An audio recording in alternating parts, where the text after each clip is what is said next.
Hablemos claro, un día más que estamos con la audiencia de nuestro país y esta vez tenemos el privilegio de contar con la presencia del doctor Carlos Alberto Pereira, una personalidad que por sí sola implica alzar los brazos de felicitaciones por los acontecimientos que se dieron con su participación. Y una de las cosas que a mí más me impactó cuando en el mercado de abasto, el mercado 4, 80 personas de categoría muy humilde, vendedoras del suelo, fueron llevadas al Banco de Fomento, se les dio un crédito y estas 80 personas humildes pagaron religiosamente sus cuentas y nadie quedó debiendo un solo peso. Eso fue una iniciativa del doctor Carlos Alberto que muy poca gente conoce, pero que nos habla a las claras de su capacidad financiera. Él fue presidente del Banco de Fomento, fue ministro de Urbanismo, fue consejero del Instituto de Previsión Social y últimamente hizo un extraordinario trabajo en la municipalidad de la capital, que tuvo que requerir de un esfuerzo intelectual y humano muy fuerte para poder descifrar todo ese desastre económico y administrativo de la municipalidad de la capital. El doctor salió de 10 puntos con un trabajo extraordinario, felicitado por toda la opinión pública nacional. Y la verdad es que aquí los integrantes de este equipo de trabajo creímos de que el doctor iba a ser el necesario intendente municipal de la capital por el trabajo que había hecho. Entonces, le invitamos hoy a hablar un poco de economía y de los antecedentes que él tiene. Podemos sacar conclusiones muy extraordinarias, muy buenas, muy eficaces de esa trayectoria. Doctor, te cedemos el uso de la palabra, por favor. Bueno, antes que nada, muchas gracias, doctor Sánchez, por la oportunidad. Es para mí un enorme placer estar compartiendo con ustedes, con la audiencia, este momento de comunicación privilegiado. Yo creo que últimamente me estoy enfocando un poco ahora que volví al sector privado en la profesión y estamos trabajando muy de cerca con los jóvenes en la universidad, de repente acercándonos también siempre a la gente humilde que trabaja en el mercado de abasto, en el mercado 4. Y me gustaría compartirle con ustedes un poco un tema muy interesante, que nos pasa a todos y que sobre todo a la gente joven, ¿verdad? Me quiero referir a ese joven emprendedor, a esa persona que por primera vez es incorporada al mercado laboral, posiblemente ganando un sueldo mínimo y en muchos casos en el mercado informal sin llegar ni siquiera a ganar el sueldo mínimo. Y ahí la gente muchas veces dice, no me alcanza, por eso no puedo ahorrar. Y no ahorro porque gano poco, dice la gente. Y antes de eso, yo quisiera un poco, como una suerte de introducción, mencionar de todo lo que me ha pasado en la vida. He pasado 3 crisis financieras y he salido ileso de todas ellas. Y he conocido la resiliencia personalmente. Esa palabra me tocó experimentar en mi propia vida a los 33 años con un hijo de 4 años y otro en el vientre de mi esposa. Sobrepasé el torbellino más grande en crisis financiera. Yo estaba como gerente en una institución Llegó usted, doctor, ser gerente de una empresa siendo tan joven. y en ese momento la crisis financiera golpeaba muy fuerte al país, al sistema.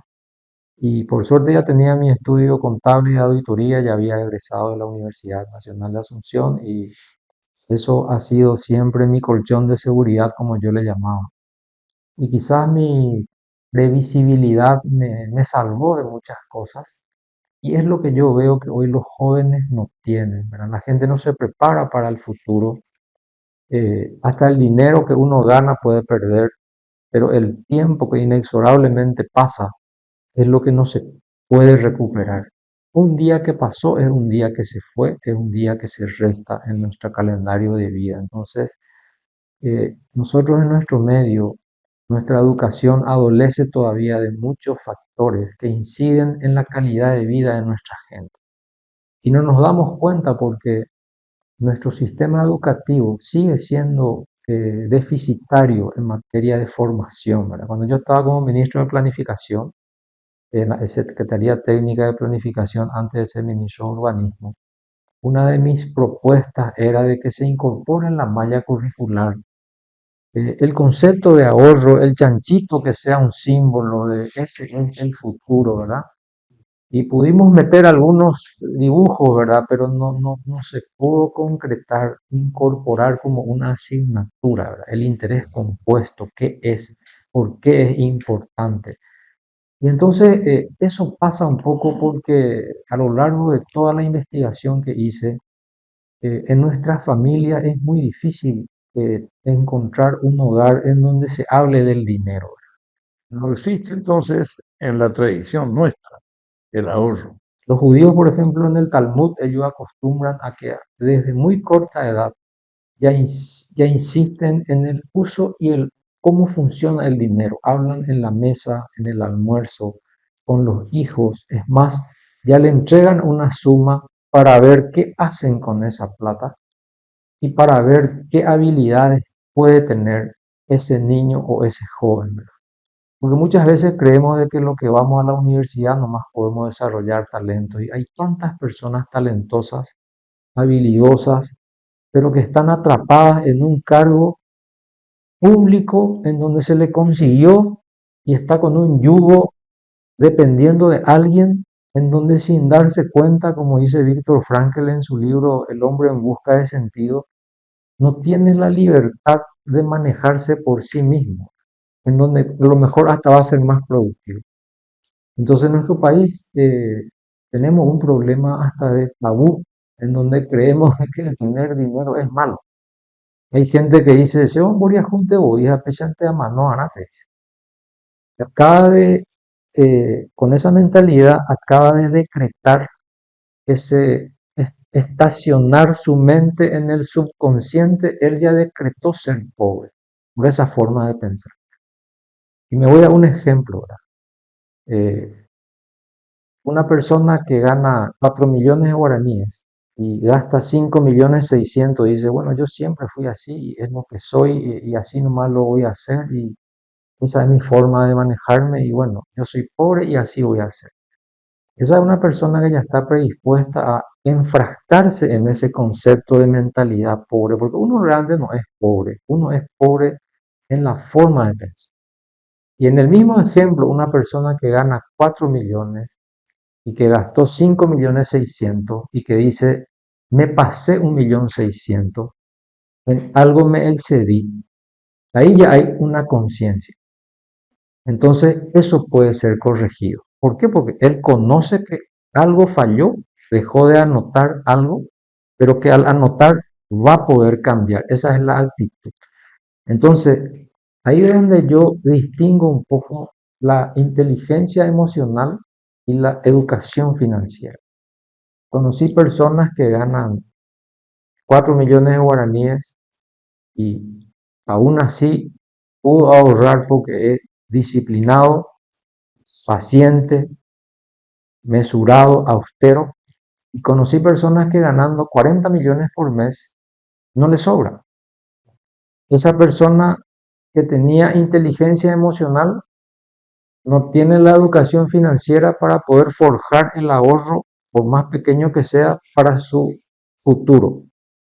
Y aquella persona que tiene ingreso, que tiene una formación, que se nota que tiene educación, pero no tiene educación financiera y tampoco tiene inteligencia emocional porque compra por impulso. Y ahí es donde la gente muchas veces se equivoca cuando dice, cuando yo gane más o gane mejor, voy a ahorrar. Es importante, es fundamental ahorrar, entonces, de acuerdo a lo que usted nos está enseñando. Hay un principio que yo siempre digo, como dice Warren Buffett en su libro El inversor inteligente, eh, pagate 10% a vos mismo en el momento en que cobres algo. No importa que sea 2 millones de guaraníes o 10 millones. Ese porcentaje, en primer lugar, es una autoestima, es un autoconocimiento al esfuerzo que uno está haciendo para generar ese ingreso que puede ser poco, mediano o importante. Pero lo importante es ese hábito. ¿Por qué? Porque ese es el hábito que va a empezar a formar ese ahorro que con el efecto multiplicador se va a encargar a través del tiempo en generar lo que mañana yo le llamo la libertad financiera cuando se llegue a la tercera edad. Nosotros vivimos en un medio en donde estamos acostumbrados a pedir todo. Pedir subsidio para víveres, pedir subsidio para educación, pedir subsidio para becas, subsidio para vivienda. Y yo tengo una forma de ver de tantas caídas y de tantos golpes y caídas que he tenido en la vida, que me ha tocado personalmente. Yo tengo una forma distinta de concebir lo que corresponde hacer, ¿verdad? Eh, la gente espera mucho, pero no ofrece nada. Y yo considero que desde el Estado lo que se debe hacer de repente es crear las condiciones para que todos trabajen, sacarle ese yugo pesado de la burocracia y generar las condiciones para que la gente pueda encontrar su oficio, encontrar su profesión, encontrar su talento y que construya su propia, que compre el víver que quiera, pero con su propia productividad, que compre la casa que quiera. Pero para poder, pero para eso tenemos que exigir antes que pedir, ¿verdad? Por eso yo le digo a los jóvenes, ustedes tienen que tener libertad de pensamiento y libertad financiera para que mañana no estén dependiendo de ningún subsidio. Construyan su futuro paso a paso. Va a parecer lento, va a parecer tedioso al comienzo, pero ese hábito de 1% por día, como dice James Clear en su libro Hábitos Atómicos, ese 1% por día te lleva a ser 37 veces mejor en un año. Y matemáticamente permítanme compartirles cómo es. ¿Por qué no es 365 veces mejor? Porque ese crecimiento es lineal y el crecimiento con esfuerzo es exponencial. O sea, si mi objetivo es 100 y yo decido ser 1% mejor hoy, mañana voy a ser 1% sobre 101. El día 2 va a ser 1,02% porque es sobre 101%, no es sobre 100. Y en el día 365 va a ser 37 veces mejor. Entonces, esa persona, yo le digo a mis hijos, cuando te levantas, arregla tu cama, arregla tu escritorio, ordena todos los espacios por donde vos transites y por donde vos trabajes. Aunque tengas un mal día, por lo menos te va a esperar tu cama lista. Y eso ya va a reparar ese esfuerzo, ese golpe que pudiste haber tenido en el día. Entonces, a base de golpes y caídas se hace el hombre. A base de golpes y caídas nos hemos hecho todos nuestros padres. Y les insto yo a los padres que hablen con sus hijos del dinero, de la educación financiera. Es importante entender eh, el gasto superfluo. Es importante tomar una nota en una libretita. ¿En qué gasto hoy? A veces un dulce de 5.000, un caramelo de 3.000, 19, eso no es nada. Pero ese 10.000 por día, por 5 días de una semana son 50.000, por 4 semanas de un mes son 200.000, por 12 meses del año son 2.400.000, que a fin de año puede estar guardado para contingencia, para imprevisto o simplemente para sorprenderle a mamá, a papá con un regalo, ¿verdad? Por eso yo les insto a los jóvenes a que cuiden su plata, cuiden su dinero, investiguen en qué invertir, en qué trabajar, hacer rendir ese producto de su sacrificio, porque esa es la verdadera libertad financiera cuando uno llega a la edad de jubilación, ¿verdad? Yo acabo de salir del IPS, en donde he visto que mucha gente con mucha dificultad y sacrificio se acoge realmente a los beneficios de la jubilación, pero esa jubilación no es suficiente para atender los gastos de medicamentos, los propios gastos de la edad, y al final uno termina en depresión y fallecen de angustia y de depresión y no precisamente de una enfermedad básica. Entonces es un poco triste a veces llegar a una tercera edad en donde uno se tiene que volver a sentir una carga en la familia y tiene que todo ese esfuerzo de trabajar 30, 40 años, finalmente tenés un ingreso de jubilación o una pensión de sobrevivencia.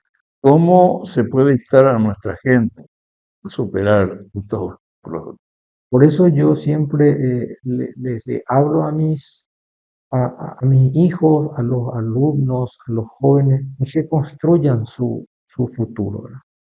Es importante controlar nuestras emociones. Nos vamos al súper y en una fila ponemos un alfajor, ponemos un dulce, ponemos un chocolate y sacamos un yogur, sacamos algo que sí puede ser nutritivo y útil y no nos damos cuenta porque somos proclives de caer en tentación del consumismo, del marketing, ¿verdad? Las últimas el último celular al Black Friday el 50% y nos atrapa ese 50%, es lo que nos tienta, ni siquiera es el celular, ¿verdad? Compramos el celular y no tenemos para cargar saldo. Entonces, compramos una prenda porque tiene una marca y compramos lo que no necesitamos para impresionar a gente que ni conocemos y terminamos sin la plata que sí necesitamos y del que nos arrepentimos después. Tengo una regla que quisiera compartir con la gente, de que es preguntarse 3 veces si lo que uno quiere comprar es necesario o es un deseo nada. Y preguntarse una vez y 2 veces y 3 y hasta 7 veces hasta que la respuesta sea no, porque es probable que al día siguiente eso que aparentaba ser una necesidad era un impulso nada. Era era un deseo, un impulso, algo que porque el otro tiene yo quería, porque el otro hizo yo quise, y finalmente no es lo que yo necesito. Esas son las pequeñas cosas que hacen de que ese 1% vaya sumando un crecimiento de lo que mañana va a ser cada uno conforme a lo que pudo producir durante su vida, ¿verdad? Eh, Hablar de educación financiera es muy apasionante, es muy extenso. Por eso me gustaría, doctor, que me pare si estoy desviando del tema, porque todo esto a mí me llevó cuando estaba al frente del BNF.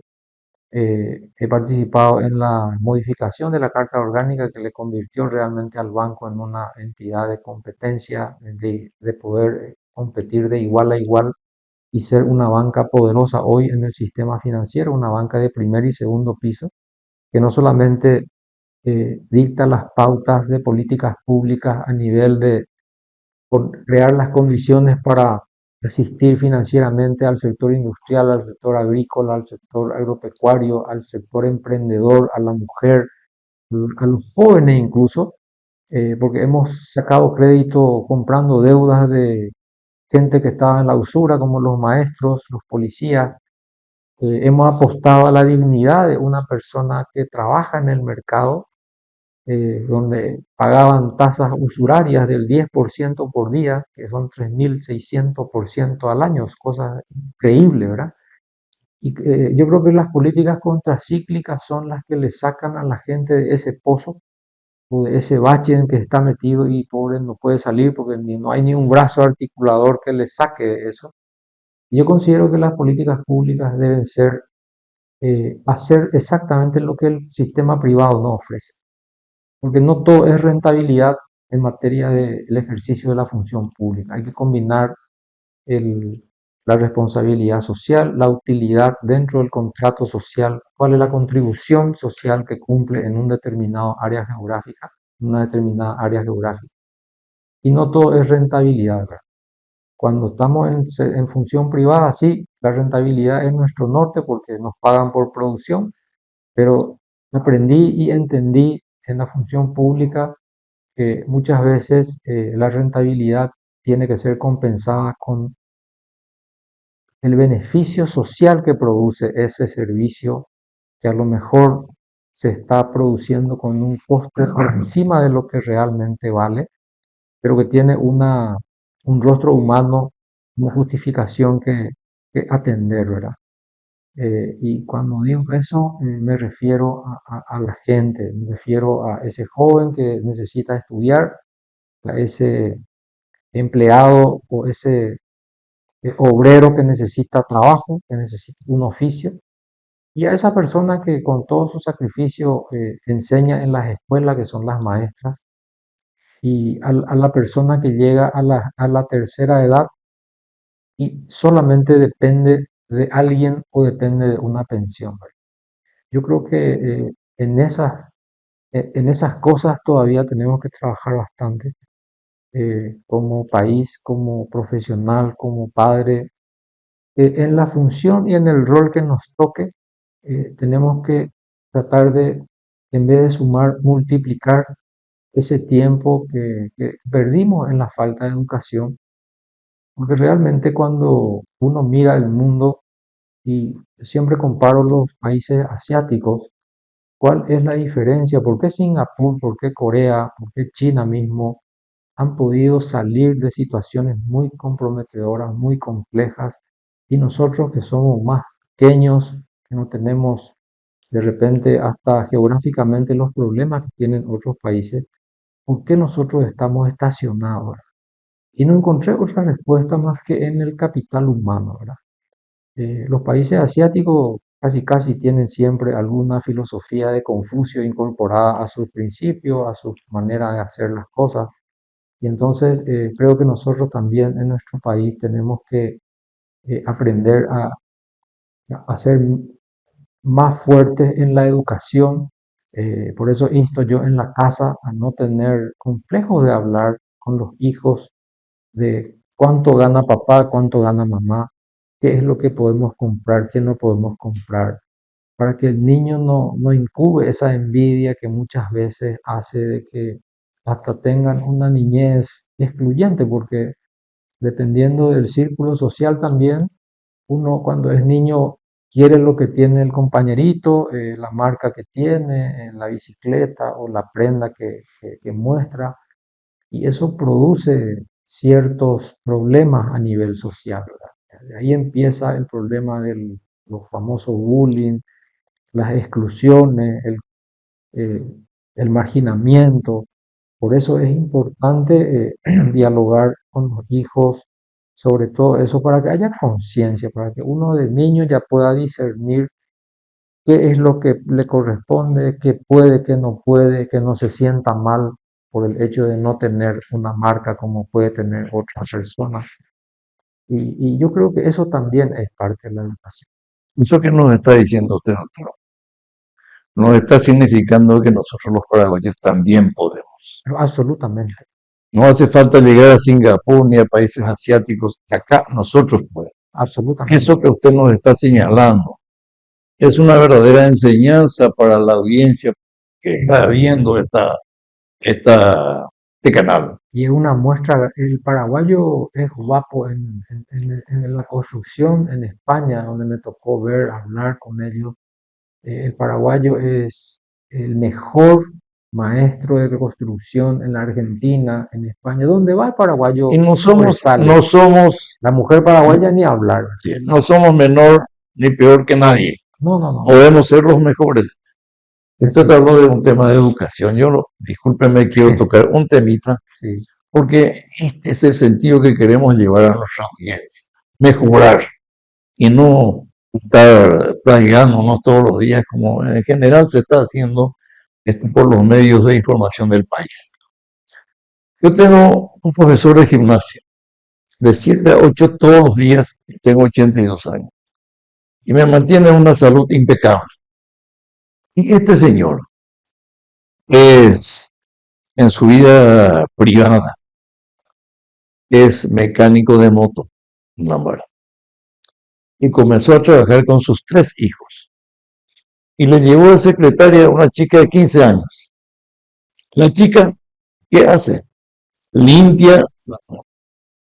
Y por cada moto que limpia cobra 500 guaraníes o 1000 guaraníes. Y los otros fueron obligados por su padre para que cada semana el 10% de lo que recibía vaya en una cajita de ahorro. Y así comenzaron a ahorrar los hijos y así comenzó a ahorrar la chica. Hoy, los años después, esta chica tiene hoy 6, 7 millones de guaraníes. Yo le voy a traer a este señor y a la chica. Y este señor les estimuló el ahorro a todos. Hoy tiene 15 empleados. Los 15 empleados son de las zonas marginales del Lambaré. Pero está demostrando que se puede. Pero absolutamente. Ganan, comen bien, comen ahí en su trabajo y están recibiendo una educación que en ningún otro lado se recibe. Eso justamente quiero llegar, doctor, y me pone muy contento los testimonios que me está compartiendo, porque coincide con el 10% que acabo de Sí, decir. Y esas son las pequeñas cosas, la suma de las pequeñas cosas son las que realmente hacen que se llegue a un resultado. Me voy a ir a otro ejemplo, ¿verdad? Le decía yo a una persona, compró una prenda y le pregunté por qué compró, y porque es tal marca, y para qué vos querés marca si vos sos la marca. Y le dije yo, te voy a poner un ejemplo, ¿cuánto te costó? 350.000. 350.000 al 10%, para poder medir uno tiene que sí, siempre hacer un cálculo. 350.000 parece poco, parece insignificante, pero a lo que voy es, construyan siempre 10, 20 y 30 años para poder ver el impacto. 350.000 al 10% en 10 años son 900 y poco mil. En 20 años son 2.350.000. En 30 años son 6.114.000. Entonces, ese 350.000, si hubiera tenido base austera y con una proyección hacia adelante, en 30 años iba a significar 6.114.000 cuando llega a esa edad. ¿Y cuántos 350.000 gastamos por ahí y no nos damos cuenta? Entonces, si gastamos por ahí 350.000 por 10, íbamos a tener 6.114.000 por 10, más de 60 millones allá hacia adelante, donde vamos a necesitar. Por eso yo les insto a la gente que tomen nota nomás, no, anoten todo, no importa, en Bol gasté tanto, comprar una chipa, anoten, comprar un dulce, anoten. En algún momento cuando hagan el conteo van a decir, este compré, este pude haber dejado de comprar, este también, y sumen, y cuantifiquen, hagan siempre en 5 días, en 4 semanas, en un año, y se van a dar cuenta que en un mes van a cambiar. Esos hábitos hay que incorporar porque son pequeñas acciones y como son pequeñas, por eso es que no nos damos cuenta cuando gastamos mal. Y eso se traslada a las instituciones, ¿verdad? Eso se traslada al Estado, a las empresas, a todas partes. Por eso la disciplina empieza desde que uno se levanta, cómo ordena su vida y cómo gestiona lo que gana, porque no hay el ingreso perfecto. Si vamos a esperar ganar X para empezar a ahorrar, no vamos a empezar nunca. Por eso digo, sea 100.000, parten 10.000. Y paguen a partir de ahí. Espera alguien en la fila, pero ustedes páguense primero. Si no son ustedes, ¿quién va a ser? Yo le felicito, doctor, porque realmente haciendo esas pequeñas acciones, ahí usted puede ver cómo eso se multiplica, ¿verdad? Ese profesor tiene una visión y él sin saber quizás, cuando él lea un libro de finanzas y vea de que el ingreso pasivo es algo que está generando un ingreso mientras él está enseñando gimnasia, está produciendo su pequeño lavaderito de moto, ese es el ingreso pasivo. Cuando el dinero está trabajando mientras uno no esté desarrollando ningún esfuerzo físico. pero está sumando él en varias canillas que puede tener por ahí. Si tiene 10 carritos de pororó, primero le está dando trabajo a 10 personas, está dignificando a alguien y está generando renta en 10 esquinas. Además de lo que él puede estar ganando. Eso es lo que uno tiene que ir elaborando, diseñando. Actividades que produzcan ingresos mientras uno esté trabajando, esté durmiendo o esté haciendo otra cosa. De eso se trata la maximización de rendimientos con los recursos que siempre van a ser limitados ante necesidades insatisfechas que siempre van a ser ilimitadas, pero nosotros mismos tenemos que ir creando nuestro propio sistema de administrar lo que es nuestro. Y esto es lo que queremos llevar a la opinión pública nacional. Yo le De que felicito por esto. existen personas como el doctor, que está dándonos una cátedra de cómo se resuelven los problemas financieros familiares y nacionales. Y esto es espero que sirva de mucho para la concientización de nuestra gente, que en vez de estar en chabacanerías, como normalmente se está haciendo en los medios de información de la República, sin embargo, hay personas que con lucidez, con honradez y con mucho sacrificio, sin embargo, tu vida nos está señalando el camino que tenemos que seguir.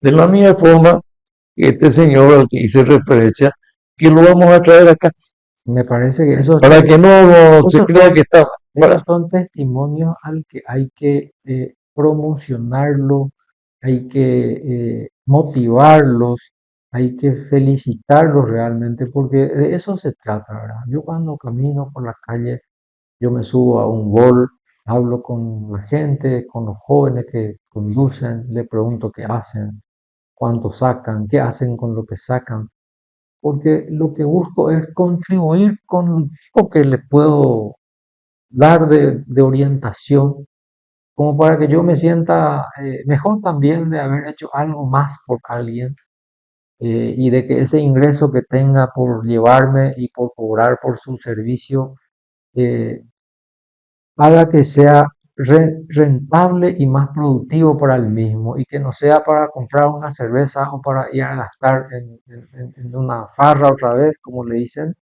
con los muchachos, y finalmente se olvidó de él mismo.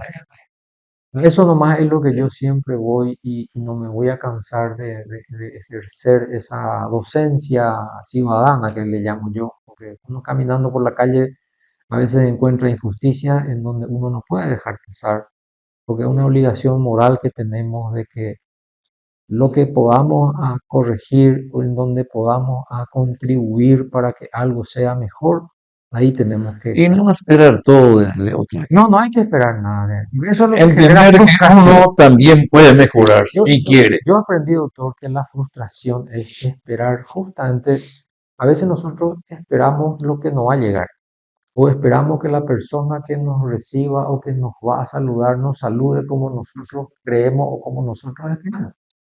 Y eso es lo que genera enojo, frustración y de repente, por eso no hay que esperar nada de nadie, Sí mismo. porque hay que hacer nomás las cosas si hacemos en silencio, si hacemos el bien sobre todo. Y de la gente hay que esperar lo que tiene que ser, porque las actitudes son distintas. Y así como no podemos evitar que se digan cosas, que se nos diga, que se nos hable mal, pero sí podemos decidir cómo reaccionar. Eso sí podemos hacer. Eso sí. Y hay veces que es mejor no reaccionar o hay veces que es mejor callar. ¿Por qué? Porque no es al final un problema nuestro cuando alguien se nos refiere con algún tipo de atributos, ¿verdad? Eso también es parte de la responsabilidad de saber asumir una posición. Eso yo aprendí a lo largo de la vida, ¿verdad? Que siempre va a haber eh, la persona que no te quiere, siempre va a haber aquel que no hable bien de uno, y eso es natural, eso es parte de la vida. Lo que pretendemos hacer, doctor, es demostrarle a nuestros conciudadanos que se puede mejorar, Absolutamente. que no todo es negro en la vida, No, no, no. y que hay gente con capacidad y con honradez que puede dar mucha enseñanza para nuestra gente que requiere la enseñanza. Porque la enseñanza debe venir, ¿no?, desde la casa, en la escuela, la universidad y en la vida diaria, donde se aprende en verdad. Totalmente. Porque si uno quiere ir mejorando, y hay muchas cosas que uno puede dejar de hacer. Por ejemplo, dejar de ir a las fiestas, que son importantes, pero es más importante seguir estudiando. Totalmente. Yo nunca me olvido en la facultad, yo me recibí en el año 67 de abogado, y leí, a los 6 años leí con un compañero, no quiero dar el nombre, compañero de estudio, lo leí 14 de mayo y comenzábamos a leer, todos los días. Y él se iba a las 12 de la noche y yo me quedaba a leer más, para tratar de aprender más, y para tratar de ser un poco más Esa en es el la, entendimiento de que yo también puedo mejorar igual que otros. es la competencia sana. La competencia es sana y es saludable. Totalmente. Y por eso su presencia, autor, es altamente provechoso para este país y para la audiencia que está escuchando, que está viendo este programa, para que ellos también entiendan que haciendo el esfuerzo puede ir adelante. Absolutamente. Y este país no es peor que nadie, es mucho mejor que muchos países. Absolutamente. Y la gente es mucho mejor en capacidad que mucha gente de otros países. Acá tenemos que tocar un poco también la parte histórica. El año antes de la guerra del 70, este fue el primer país de Sudamérica. ¿Por qué no podemos volver a ser hoy? Qué interesante interrogante, ¿no? ¿Por qué no podemos hacer?